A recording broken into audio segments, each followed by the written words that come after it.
नमस्कार दोस्तों, मैं आपका अपना रवि शर्मा एक बार फिर एक छोटी सी समस्या लेकर आपके सामने हूं।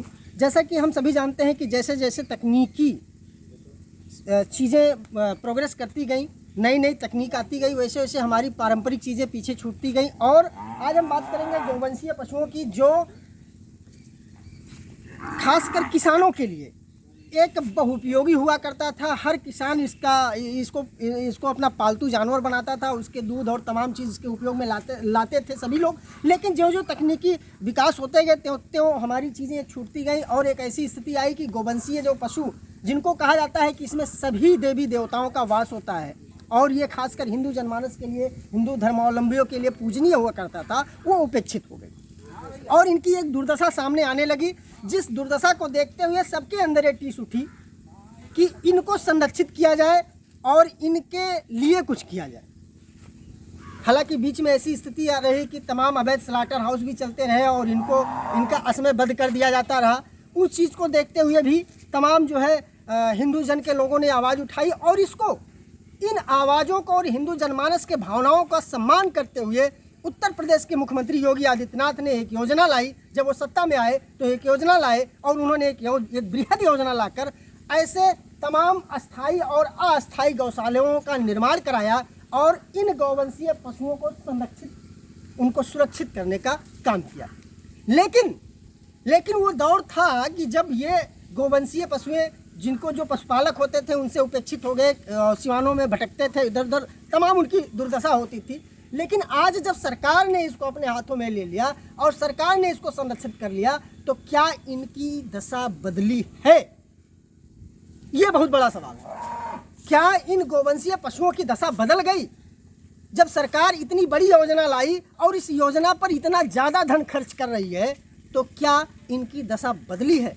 आज उसी के पड़ताल में हम एक गौशाला में है। यह गौशाला सिद्धार्थनगर जनपद के विकास खंड खसराहा के ग्राम पंचायत खसराहा के भलुहा में बना हुआ है। आप देख पा रहे हैं मेरे पीछे, आप देखें, एक मरणासन्न गाय है जो कब मर जाए, क्या स्थिति है, मरणासन्न क्यों है, इसको देखने से ही सहज अंदाजा लगाया जा सकता है। खान पान और तमाम चीज़ों में निश्चित कुछ ना कुछ ऐसा होगा कि जिसके कारण इसकी स्थिति दयनीय है। इधर आप देख पा रहे हैं तमाम जो है पशु, गौवंशीय पशु, यहाँ बाढ़ बना हुआ, बाढ़ में है। अगर आप थोड़ा जूम करके दिखाएंगे तो शायद जो कभी पशुपालक के वहाँ इनका पालन हुआ करता था, उसमें और आज में ज़मीन और आसमान का अंतर आपको दिखेगा।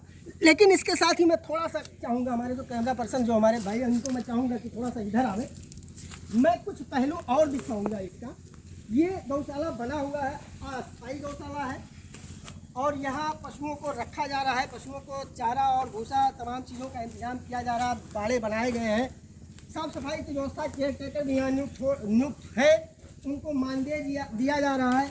इनके खान पान के लिए भूसा और तमाम चीज़ों की व्यवस्था भी जैसा कि सरकारी आंकड़ों में है वो किया जा रहा है। लेकिन एक पशु आपने देखा वहाँ मरणासन्न है। और इसके साथ ही साथ दूसरी चीज़ ये है कि इस पर ऐसा नहीं है कि सिर्फ खाने पीने की व्यवस्था, इनके दवा की व्यवस्था, इनके चिकित्सीय सुविधाओं की व्यवस्था भी की जा रही है। बाकायदा जो पशु चिकित्सक हैं उनकी ड्यूटी लगाई गई है कि वो यहाँ ऐसे पशुशालाओं में, ऐसे गौशालाओं में जाकर पशुओं का नियमित देखभाल करेंगे और जिनकी स्थिति थोड़ी सी क्रिटिकल होगी, जो अस्वस्थ होंगे, उनका दवा और बाकी चीज़ें, चिकित्सीय सुविधा उनको उपलब्ध कराएंगे, जिससे वो बेहतर हो सके। लेकिन आप देख सकते हैं वहाँ मैंने आपको दिखाया। उसके बाद आप यहाँ देखिए, ये देखिए, ये यहाँ एक पशु पड़ी हुई है, एक पशु यहाँ पड़ी हुई है जो मरणासन्न है। आप देख रहे हैं मरणासन्न है, मरी नहीं है। एक पशु उधर पड़ी है, वहाँ देखिए, वहाँ भी एक पशु पड़ी हुई है। थोड़ा सा आप दूर दिखाएंगे, वहाँ एक पशु पड़ी है, वो भी मरणासन्न है या शायद मर चुकी है। लेकिन ये तो एक छोटे सा उदाहरण है। बाकी पशुओं को अगर आप देखिए, उनके थोड़े से नाद को देखिए, उसमें खाली भूसे पड़े हुए हैं। अब उसमें दाना, चूँकि सरकारी जो आंकड़े हैं वो दिखाया जाता है कि दाना, चारा, तमाम चीज़ें रहती हैं, लेकिन उसमें संभवतः वहाँ जाना ठीक नहीं है, इसलिए जाया नहीं जा सकता है। लेकिन वह भूसे पड़े हुए हैं। और अगर पशुओं को आप देखेंगे तो आप अंदाज़ा लगा सकते हैं कि कहीं ना कहीं ये इनके खान पान की ही दुर्व्यवस्था है, जिसके कारण इनकी ऐसी दशा बनी हुई है। तो देखा आपने गौशालाओं की स्थिति और उसमें पल रहे पशुओं की स्थिति, गौवंशीय पशुओं की स्थिति कैसी है, और जो सरकार की व्यवस्थाएं हैं। हालांकि सरकार ने, अब हम अपने जनपद की बात करें तो इसमें ही कई अस्थाई और कई अस्थाई गौशालाएं बनाए गए हैं, इसे हजारों पशु संरक्षित किए गए हैं, लेकिन उनकी क्या स्थिति रही, शायद अगर हम आकलन करेंगे, कंपेयर करेंगे, तुलना करेंगे तो तुलनात्मक रूप से जो पहले स्थिति रही, हालांकि अवैध स्लाटर हाउस थे, इनकी असमय जो है इनका वध हो जाता था, जो एक जनमानस, जो बहुसंख्यक हिंदू जनमानस की आस्था पर कुठाराघात था।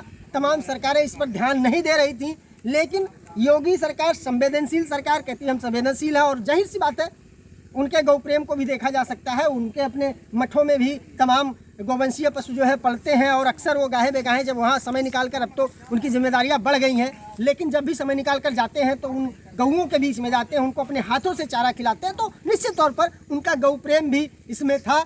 और उन्होंने एक बहुसंख्यक के जनभावनाओं का जो है सम्मान करते हुए ऐसे अवैध स्लाटर हाउसों पर अपना हंटर चलाया, उनको बंद कराया और इन असमय हो रहे इन गौवंशीय पशुओं के वध को रोका।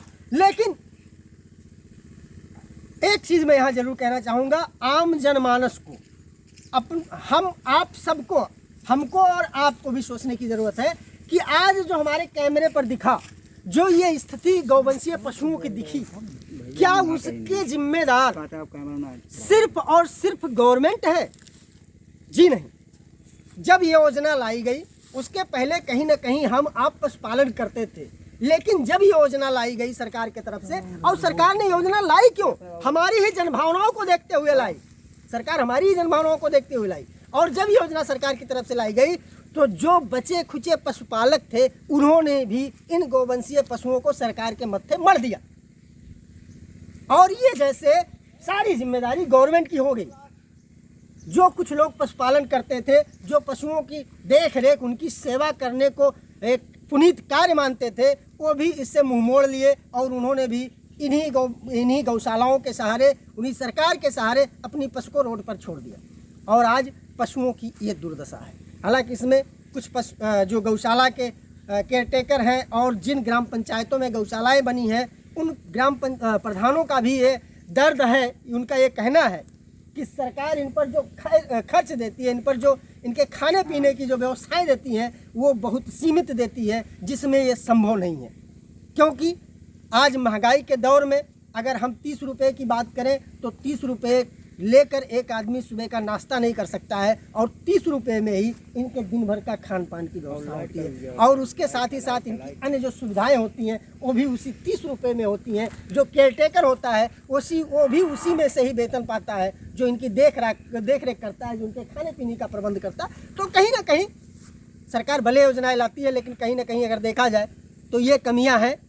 वाकई 30 रुपये में इनका पालन पोषण नहीं हो सकता। लेकिन जो मुख्य बात रही कि अगर गवर्नमेंट जिस मंशा से इनको संरक्षित करने के लिए एक योजना लाई और गौशालाएं बनवाई, पशुशालाएं बनवाई और उनको संरक्षित किया, और इनके खान पान पर, इनके देख रेख पर एक बड़ा फंड उस योजना में डाला, लेकिन उसका परिणाम शायद सार्थक नहीं कहा जा सकता, बेहतर नहीं कहा जा सकता। अगर दृश्य ऐसे हो तो अगर दृश्य ऐसे हैं, और वहाँ भी आपने देखा पशुओं की स्थिति, तो अगर दृश्य ऐसे हैं तो शायद ये योजना फेल ही कहा जा सकता है। अब सरकार की बनाई हुई योजना है, बहुत कुछ नहीं कहा जा सकता, लेकिन परिपूर्ण नहीं है।